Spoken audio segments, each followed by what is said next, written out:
Hey guys, welcome to Sippin and Spillin with Syd And Mike. And from 3 Mississippi. From 3 Mississippi. That's where we're At from. 3 Mississippi. Yeah, we're That's both where things. That's where we're we there are. and we're from there and we are there. Yep. That was a lot. That was a lot. Oh, there's a bug. I know. What is It's a going little on? gnat. I keep trying to grab it. It's been buzzing around. I'm gonna ninja that thing. We'll see. Oh, Anywho. this will be a fun game. Come back over here, I dare you. So if you Challenge watched the accepted. video that posted today on 3 Mississippi on Friday, you saw that we're starting kind of a new series about being a little bit more prepared and being a little bit more self-reliant in some ways, and kind of working on your own food bank and what that would mean Oh, you got it. for... Wait, don't squish my... Yeah, it's right. Ew. You gotta go wash your hands. You got. Ooh, I'm you just gotta kidding, go I wash didn't your do that. hands. It's fine. It's just a little dead gnat. Don't be such a wuss. It's dead now. It's dead. It's fine. It's just, I just bathed in the blood of my enemies. It's fine. Oh, wow. Hey, listen, these preparedness videos are definitely not new to us. We've been doing them for years. It's kind of the lifestyle that we, have chosen and developed into. Yeah, I mean, it was the whole reason we bought the first small farm, and a huge part of the reason that we have upgraded, to the 45 acres in Mississippi. So, so not a new concept, but to focus kind of and make a commitment to ourselves that we're going to try to put out, maybe one a week or at least a few a month of this type of preparedness video, and kind of keep a series going. We'll start a playlist and put those in it so that it's easy to get to those. But it's something we're passionate about. We enjoy doing. So, and Syd came up with a really cool name, the food bank. So. Yeah, because it's kind of how I've always thought of it. Like, just kind of in a nutshell. It's one of those things where when times are tough, even just within your household, say like money's tight or whatever, for whatever reason, you can kind of use that food bank to kind of help you get through that hump of, man, money's tight right now. I can't really afford to go buy a bunch of stuff at the grocery store right now, but I've got my food bank that I can borrow from right now. And then when things are better, I can replenish what I've used. And so, and even just with something as simple as that versus like all the way to apocalypse now kind of thing, it's just, Mike and I have been together for a long time, and there were times where, money was tighter or things. How many of you rough. guys remember, because I know I do, when you were younger, having that piggy bank, right? And, there were times that, I was only able to put coins in that piggy bank. There was a period of my life where, I would always pay with $1, even if I had 2 quarters in my pocket. Because then I would get 2 quarters back, and I would put 2 quarters in my pocket at the end of the day. Any change went in the piggy bank. There were other times in my life where I always tried to add $1 or something to a piggy bank. But then there were those moments that happened many, many times. In fact, I have no piggy banks that are full right now because I don't really use piggy banks anymore. But there were those moments where you had to get into the piggy bank. That's right? not true. You still do have a change jar over there. I do, actually, but I think Frankie may have emptied it and put it in her Mississippi State piggy bank. Oh, maybe. But anyway, there were those moments where you had to get into that piggy bank in order to put $4 worth of gas in your Chevy Nova in order to make it to a job site to then earn $8, right? I mean, that was life. And, the food bank is exactly the same thing, but completely different. Yeah. In that it's food, right? But it's one thing that it's like, you can't store up, I mean, okay, yes, you can store up water and you can store up energy if you're talking about, being off grid and wells and whatever, right? Batteries, solar, all But if that. you're a normal person on the grid living in an apartment, you cannot save water and energy and use it later when you don't want to have to pay an electric bill, right? You save some, yeah. Yeah, but not to the degree of like, oh, I've saved some canned goods and some frozen meats in here that I can use, that I bought when they were on sale, that I can use to get me through this hump because I'm in between jobs or whatever, So it's just little things like that. So that's kind of like... But what you can store in that food bank is iodine tablets and containers that you can boil water in, and some filters, maybe a couple of life straws, so you can still solve the water problem. Because look, if you don't solve the water problem, but you solve the food problem, you're in big trouble. But I'm just talking as far as like from a financial standpoint, when you're trying to save money, just from the lower end of the spectrum. If you look at like the reasons to be prepared, from the lowest end of the spectrum being, ooh, my budget's a little tight this month, to end of the world, the grid is down, things are bad, blah, right? So if you're talking about on this end of the spectrum, that's what I was referring to. But yeah, I mean, and it can be overwhelming to try to prep for the zombie apocalypse. Apocalypse. But I mean, I think what we're going to try to encourage people to do is prep for 2 days.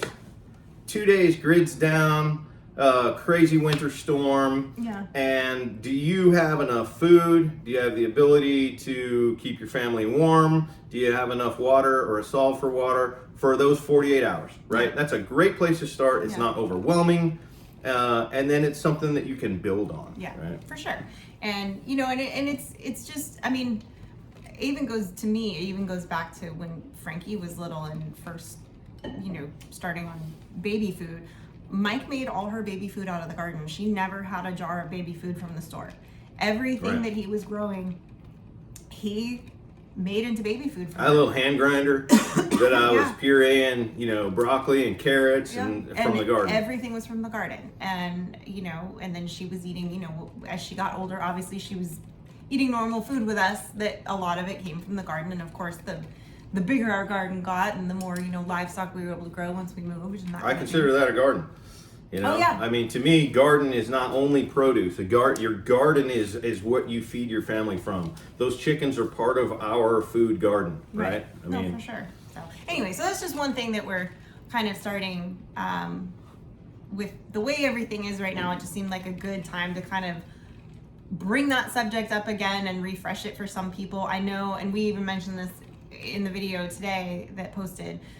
We know a lot of you that watch us are already homesteaders or farmers or people that consider themselves to be a little bit more prepared and raise and grow or hunt their own food. And there's still going to be things that maybe we'll bring up that you go, oh wow, I didn't think about that, or oh, I forgot about that.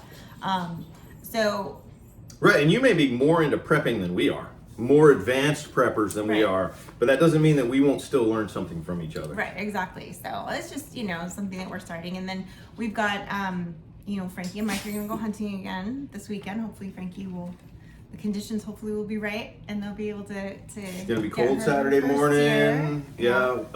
Hopefully it's going to be a good morning for her to harvest her first Mississippi deer. Yep. And put some more meat in the freezer. We're going to be using this meat that Frankie and I are harvesting this deer season for some of our video series to show you guys how to put food up. Yeah. How to pressure can meat. A lot of people aren't even aware that you can pressure can meat. It's amazing to me. I know. When I talk to someone and they're like, "What? You can can meat?" Well, you can buy canned meat. Why wouldn't you think that you can can meat? I guess people just don't think about it. I mean, a lot of people know at least about water bath canners and doing, things like jellies and things like that in there. Right. But there's so much more that you can use the pressure canner for. And it is one of those things where they're not cheap. Right. They're a few $100s. And it's not necessarily the kind of thing you want to buy like used unless you find, like an estate sale of like somebody who was clearly like used I would buy correctly. a used All-American. Yeah. If I could see it. Like if it was at like a garage sale and I could look at it and I could see that it wasn't, but I don't think I would buy a used pressure canner online just because it's a bomb. Yeah. Yeah. But honestly, it's one of those things where while it may be a few $100 investment, it's something that if you are using it like you should be, it will pay for itself in the first year. 100%. Oh, no doubt. I mean, between what you can for stocks to go on your shelf, even just something as simple as like we always laugh, like Thanksgiving, everybody makes this big giant turkey and a lot of people just throw the carcass out.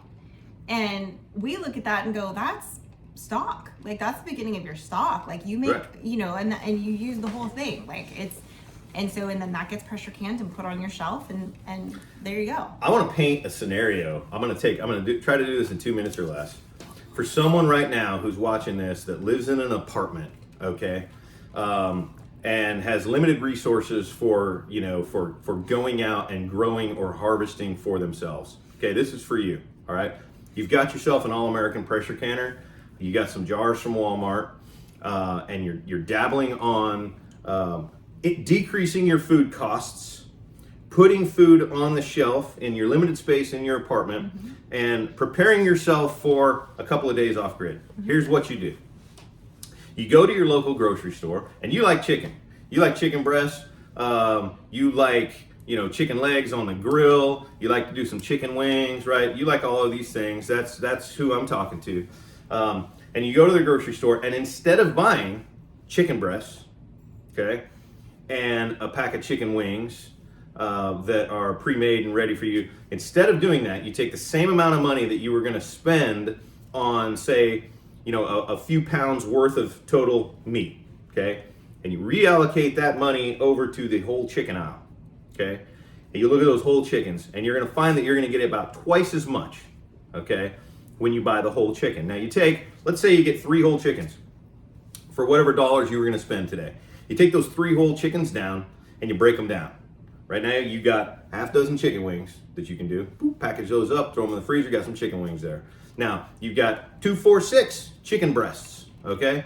Let's part those out. We're gonna set 2 of those chicken breasts over here that you're then gonna cook as chicken breasts. We're gonna take the other 4, put them over in this pile right here. Okay, we're gonna talk about that pile. That's pile B, okay? Then you're gonna take, pull the legs off, maybe separate the thigh from the drumstick.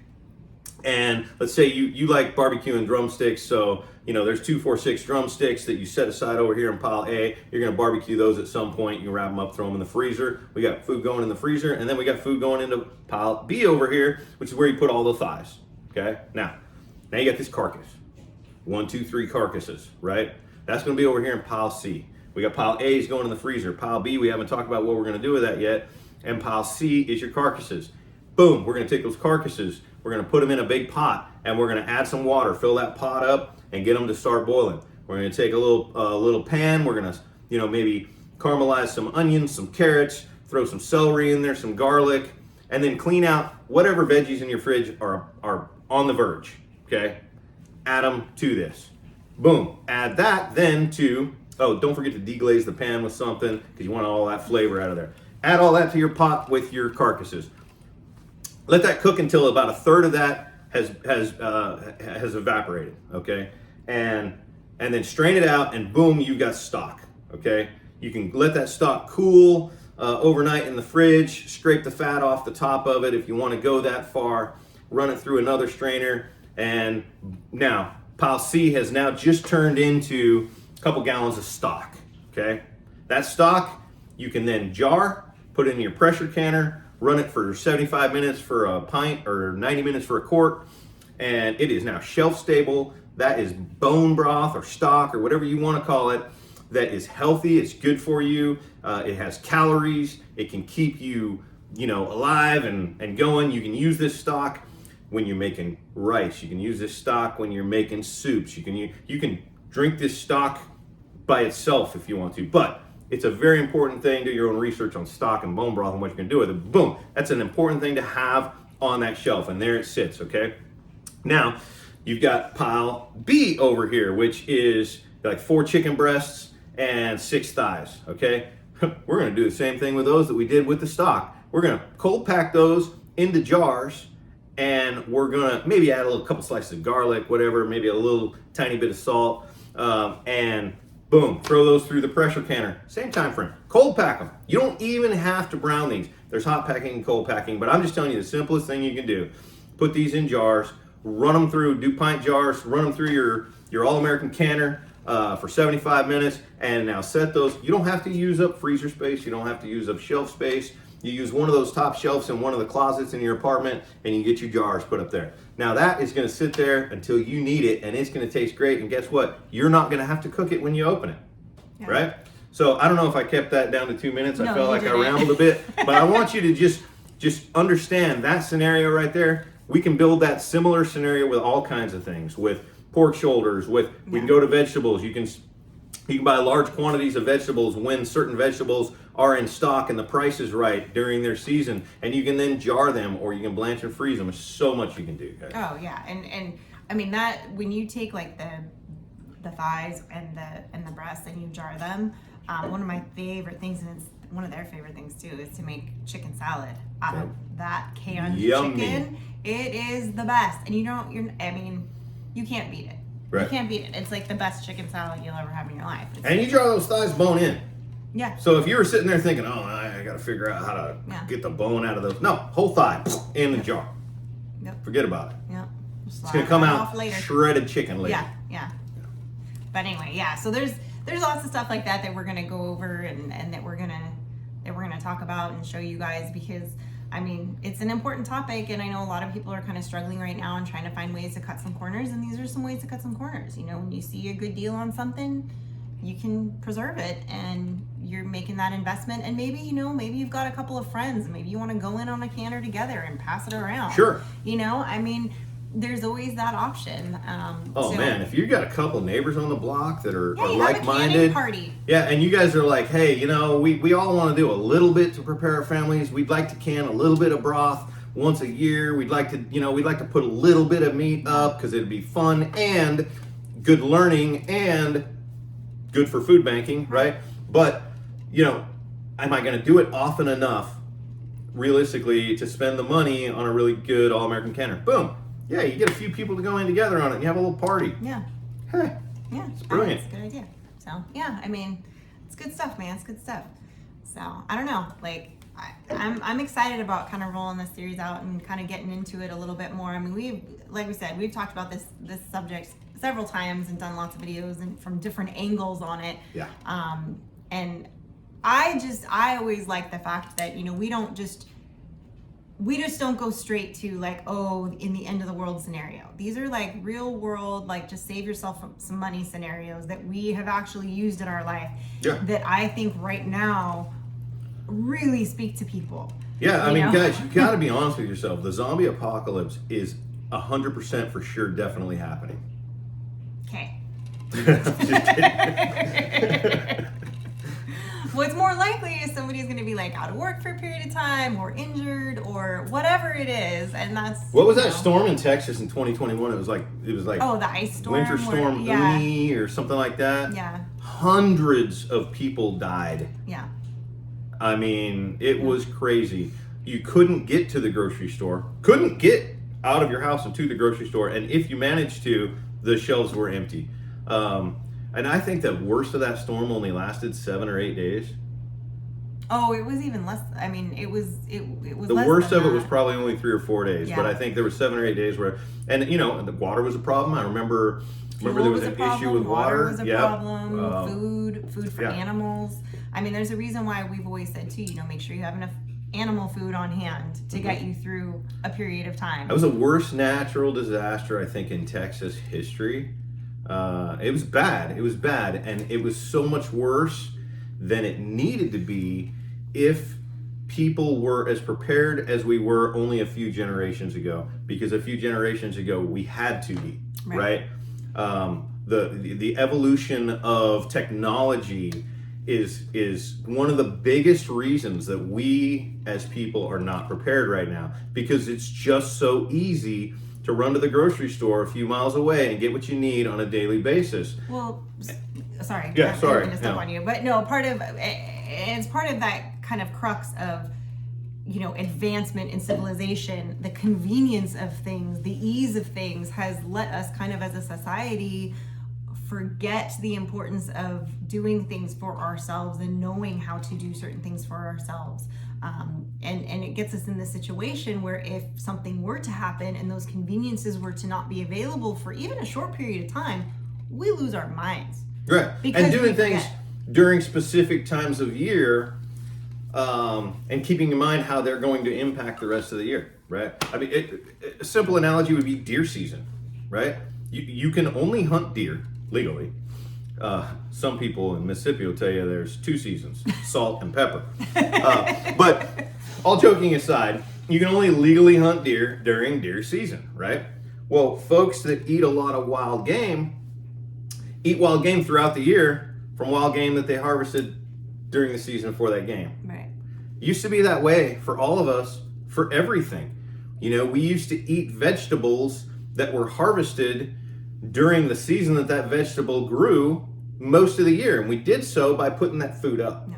Now a truck brings it from point A to point C Yeah. because that's what we want in October when it's not Crazy. available. Like these are still growing in Venezuela this time of year, or in somewhere south in Mexico this time of year. So they put it on a refrigerated truck and they truck it all the way up here, and you're able to go to your grocery store right down the road and buy something that was grown, 3,000 miles away from here, and you don't think anything about it. You don't think about, what if that truck couldn't get here?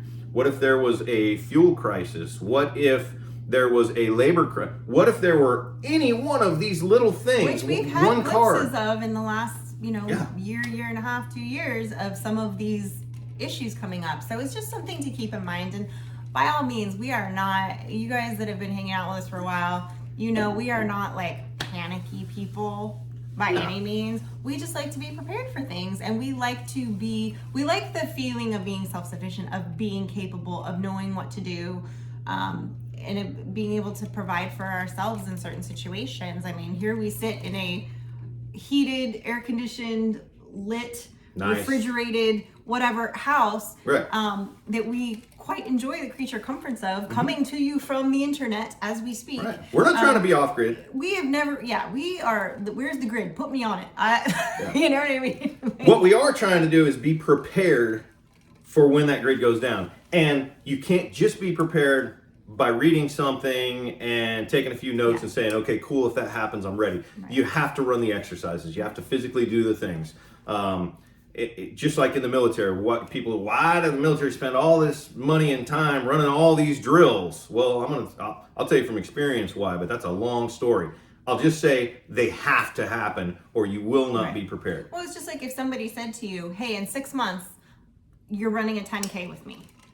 And you know that you have 6 months to start getting ready for that 10K, but you decide not to train for it, not to take baby steps, not to even walk around the block. You know how to run. Right. You know the concept. You've watched videos on how to train, and you're supposed to work your way up and the stretches you're supposed to do, but you just didn't do that. Part of being prepared is actually going through those steps, giving yourself a deadline, going through those steps, and getting yourself more and more prepared as you go and practicing them, so that when that 10K does pop up, i.e. a few days without power or the ability to go to the grocery store, you're like, cool, I'm covered for a few days. Yeah. I mean, start making your rice using that broth that you put up, right? It'll be the best rice you ever had. You're running through your product now. Never throw a chicken carcass away. Always make a broth out of it. Stop buying the most expensive. That's what I did with my first husband. Right. It's delicious broth. I'm just kidding. Stop buying that most expensive chicken breast that's already breasted out, and start buying a whole chicken if you don't have the ability to grow it yourself. And spend a little bit of effort to break it down yourself, and you'll say, oh yeah, but time is money. If I'd have allocated the additional 75 cents per breast, I would be ahead because I have more time. But time to do what? Right. Well, and that's the thing. It's like nowadays too, it's like, oh, what are you going to do? Sit and watch TV or watch TikTok? That's what most of y'all are doing with that extra time. You can sit your phone up, have a TV show playing while you're breaking down a chicken in the kitchen. Like this is, you know what I mean? Like you can make it a comfortable, fun thing. You could be watching one of our videos while you're sitting there. I will argue to you that the time that you spend breaking that bird down is invaluable as learning and maintaining your skills for preparedness. Yeah. Absolutely. We kind of went on a rant there. Sorry, guys. We didn't mean to. That was not our intention today. We had other things we were going to discuss too, but we get fired up about this topic. Can you tell? Yeah. It's one of our passions, and kind of why we've chosen to end up in Mississippi the way we have on 45 acres. Yeah. So, I mean, if you look back at our channel for years, ever since we got our first animal, we've been on this. We've been on this. We were growing the garden, but we weren't really putting food up before we bought the small farm. In California, we just weren't putting up our own food. Right. We always had. We had cases in the garage. Yeah, we with always food. between the two of us, we always kept for a 10 years pantry. Yeah. Yeah. But then once we got to that small farm, and we started growing food, Yeah. we were like, hey, how can we preserve this? How can we put this up? How come when I freeze broccoli it tastes disgusting? Ooh, oh, hey, you got to blanch it. Like we were learning, and we Right. were, you know, and then we bought the pressure canner, Yeah. and then we were like, oh, we have all And these I grapes hate on the it property. because the pressure canner still terrifies Yeah. me when it's going on. She does not like to pressure can. I don't. I even get She nervous likes when the I end use result. my even when I use my Instapot, I still say a little prayer because I'm like, I just know one of these days I'm going to do something wrong.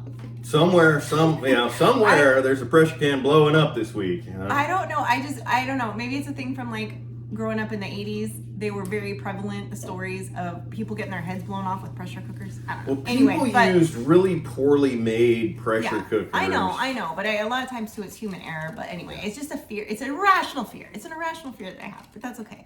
So, anyway, thanks for hanging out with us. Sorry about the rant. We're gonna wrap this up. We're gonna wrap this up because we've been rambling, and as much as some of you may be enjoying it, some of you might be like, anyway. So, thanks for hanging out with us. We appreciate you. We hope you have a wonderful, blessed weekend, and we will see you next week.